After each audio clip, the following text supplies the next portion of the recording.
Welcome to the Keys to Growth. Today we're going to talk about self-awareness. Now, self-awareness isn't just about knowing your strengths. It's also about knowing your blind spots and how your weaknesses actually can affect how things go in your life, how people perceive you. Now, when you understand your blind spots, that gives you the opportunity to make sure that you grow. And that's one of the most important things, especially when it comes to leadership. Now, several years ago, I have a really good friend, and he couldn't wait to show me his Corvette that he was restoring. And so he had gotten some pictures back, and we were going through the pictures, and he looks down, and he's like, who's this guy? And we look at the pictures, and he didn't know who the person in the picture was. And this person was down looking at the wheel, and the picture was looking from above him. And it was a man with a bald spot on the top of his head, right back here. And I started laughing. And I said, "Steve, that's you." He said, "No, it's not. That guy's bald." I said, "Dude, it's you." He didn't believe me. Had to get a mirror out. Look, he had no idea he had gone bald in the back. Sometimes you just don't know. Self-awareness is like a mirror. We look at ourselves every day, but we always don't get the full picture. So today I want to go over self-awareness and how it's important to find out exactly how not only you perceive yourself, but how others perceive you. Now, self-awareness is like a mirror, okay? We can see only part of what's happening. And we have a perception of how others see us or view our actions. But if you really don't know how the other people think, you're only getting half the picture.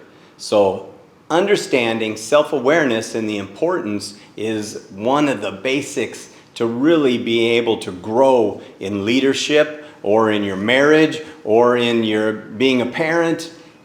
In growth in general, you have to understand how others see you also. Now, there's two parts to self-awareness. There's the internal self-awareness.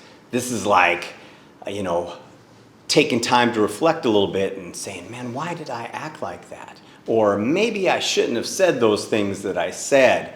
So having that self-awareness is part of it. And then the other side is the external awareness. Understanding how other people perceive what's happening or how you do. So how do we do that? Okay, there's 3 steps to understanding self-awareness. Now, step 1 is reflection. Taking time to actually think about what went good and what went bad. That's the first part of understanding your own self-awareness. Number 2 is to ask for feedback from others. Getting a good idea how other people think or perceive you sometimes doesn't feel too good, but it's truly important for you to understand so you know what you need to correct or fix. I was accused of not being a good listener the other day, and it's true. Sometimes I don't listen, but it's really important to get that feedback, and that will really help with your self-awareness. And number 3 is identifying reoccurring patterns. Understand, what are your emotional triggers?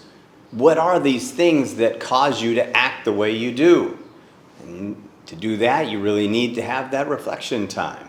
So with the A&L formula, the action and leverage, of course, seeking and looking for feedback is the action part of self-reflection. Understanding what it is that you're doing. And the leverage is fixing the things that are wrong. So when you have a blind spot and you don't understand and you find out that, hey, you act a certain way or people perceive you a certain way and you have the opportunity to fix it, that's where the leverage comes in. So action, seek feedback, leverage, apply your feedback. So my challenge for you this week is to take time to reflect every day. I do this every day in my planner. I get my planner out and I think back, hey, what went right and what went wrong? in situations that I had that I got upset about. Hey, was it my fault? What were my triggers? What was the reason that I did what I did? And that self-reflection is super important when you're working on your self-awareness. So, self-awareness, it's super important. You need to figure out not only your strengths, but what are your weaknesses. And to seek feedback sometimes doesn't feel too good. But I guarantee you, if you seek feedback, you find ways to fix it, this is going to make your leadership and make you be able to help other people in ways that you didn't know was possible. So that's this week on the keys to growth, self-awareness.